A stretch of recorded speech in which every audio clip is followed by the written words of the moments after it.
I had a lovely life growing up. It was segregated in Lincolnsville, where I was born and raised.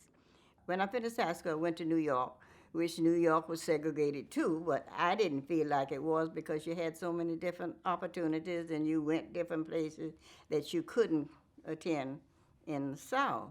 So it didn't seem too bad then. I was welding in the shipyard, and all the men on the ship were white. And here come this little 18-year-old streamlined girl to well. And when I said good morning, no answer. I said, oh, this is segregation again. But I stayed, and after saying good morning every morning, they decided to say good morning back before it was all over. And we got along very well after that. After I left there, we went to Seattle. I had a girlfriend, Corrine. And I saw this sign in the subway and said we need you. And I saw this Rose of the Riveter with her bandana and her muscles all rolled up there, sleeves rolled up. And I said, that should be fun. We went out there to Boeing's, worked for Boeing's aircraft. And we thought we were going to be welders, but they put us on the B-17s and B-29s as mechanics. We went back to New York, and I had been dating Vickers, and he worked in Jersey during the summers. So he came over to New York, and he asked me to marry him. And I said yes because I liked him. But not knowing that he was coming back to St. Augustine, because really I never would have married him, because St. Augustine was the last place I wanted to come to. And then they were building these new homes out on the west side for blacks. Well, they had started, and some of the whites refused to sell to blacks and whatever. And so this big company, Watley Stockton Devon and Company, bought the land.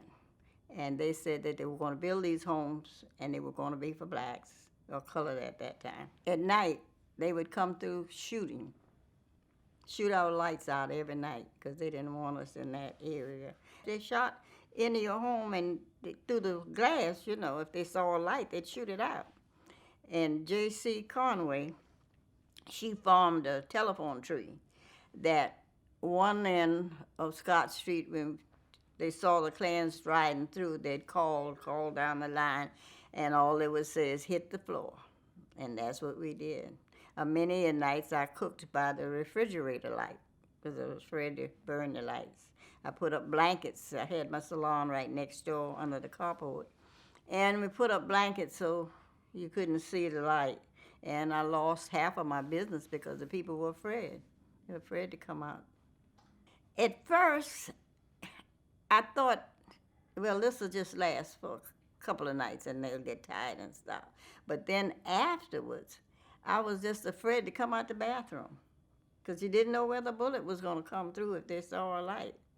And I thought one time of not being involved in the movement, and I said, well, this is not going to help because they're still going to do this. Dr. Halen had been asking people to do the kneel-ins because he was short of people. They wanted to picket, they wanted to sit at the counters, and they wanted to integrate other things, but very few people wanted to take their Sundays to go to the kneel-ins. Well, Dr. King was there, and he was sitting at the pulpit, and they needed these people to go into the kneel-ins.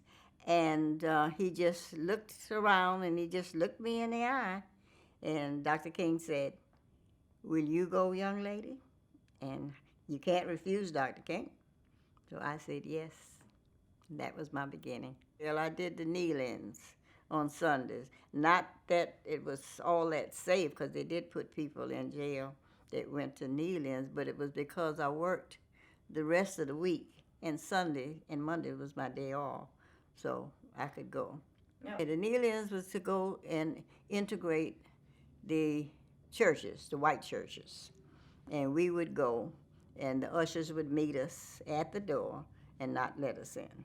But one of the churches, Trinity Church, I got in downtown, there were two young men from one of the colleges, and I was sandwiched between the two young boys, and we got in. And it was almost at the end of the service.